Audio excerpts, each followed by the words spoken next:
The floorboard in my old room used to hide childhood secrets. Notes, candy, scraps of dreams. This time it hid nothing, just air where an envelope should have been. $15,950 gone. The money I'd saved for my sister's tuition had vanished. I sat there, dust on my hands, heartbeat steady, not a single tear. Outside my door came the sound of heels and rustling shopping bags. She was humming. She thought I'd break down, fall apart, maybe beg her to explain. Instead, I set the board back, stood up slowly and smiled. She had no idea what was coming next. The Wilson house always looked calm from the outside. Fresh white paint, trimmed hedges, the kind of place that smelled like laundry soap and Sunday dinners. Inside, calm was an act. My parents built our lives on work and structure, Dad running production lines, Mom gradding papers at the kitchen table until midnight.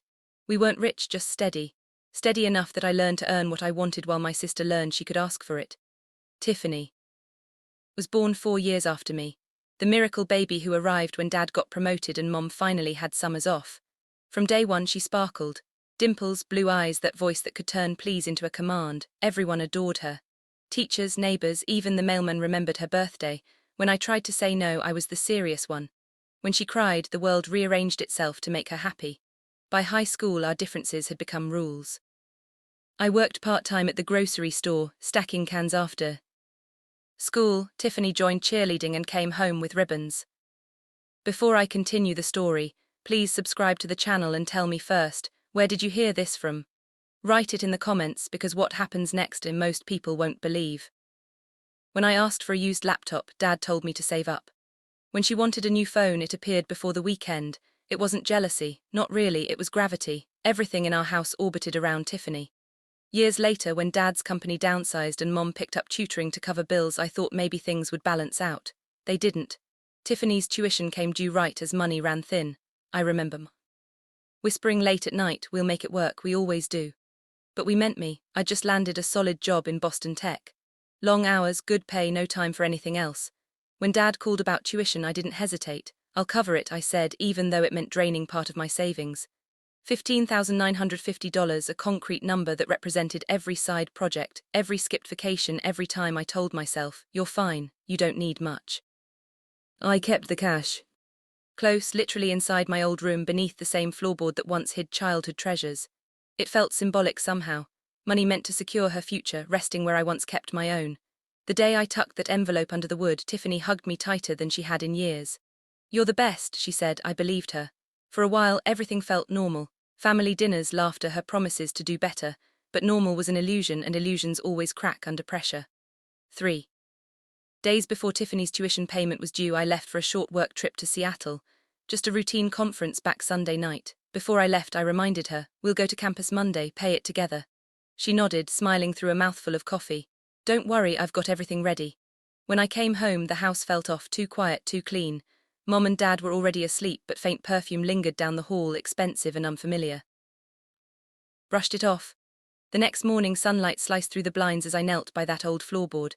My hand reached for the envelope, too light. I opened it and froze. Empty. For a moment the world went still, just the hum of the fridge, the drip of the faucet. I checked everywhere, drawers, desk, closet. Nothing, no sign of a break-in. My laptop, jewelry, even an old watch sat untouched. But the money, $15,950 in cash, was gone. Logic kicked in sharp and cold. Who had access? Only family. My parents would never. That left one name. Still, I needed proof. I headed for the bathroom to clear my head, but something in the trash caught my eye. Crumpled receipts. Nordstrom, Saks, Neiman Marcus. The totals blurred together. $895,612,347. Designer shopping sprees dated the same 3 days I was away. I stared at them for a long time. Pull steady, jaw locked. Then I pulled out my phone, opened Instagram. Tiffany had blocked me years ago, but she'd forgotten about the second account I used to check on her when she first left for college. Her latest posts hit like a punch. A photo of shopping bags spread across her bed. A caption, "Treating my girls to the best weekend ever."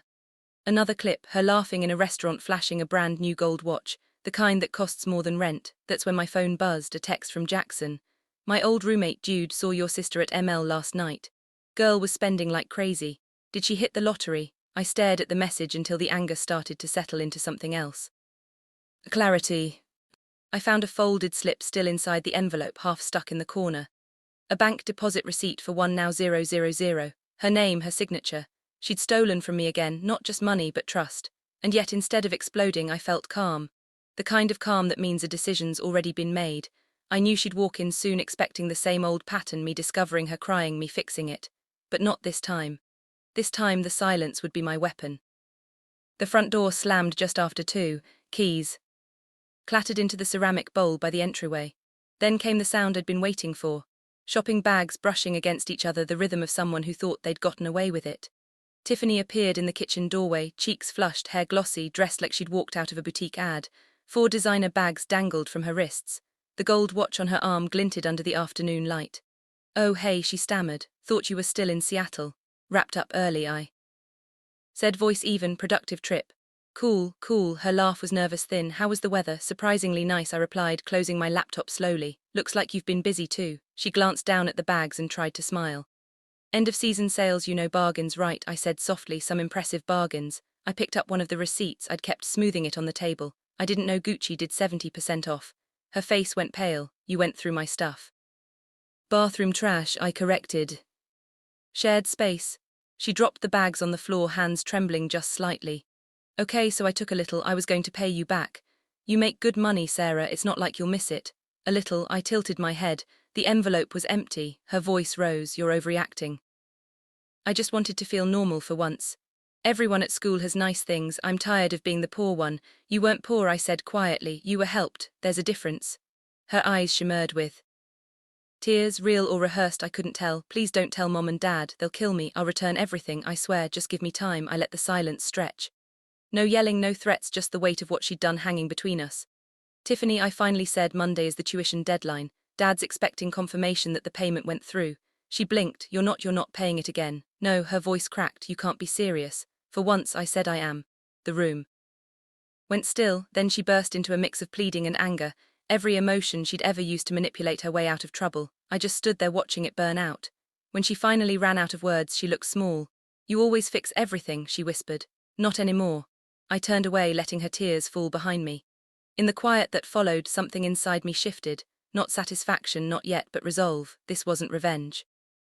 This was the first real boundary I'd ever drawn, and the first one she'd ever have to face. Sunday morning felt too calm for what was coming. The house smelled like coffee and eggs, sunlight cutting across the kitchen tile. Dad scrolled his tablet.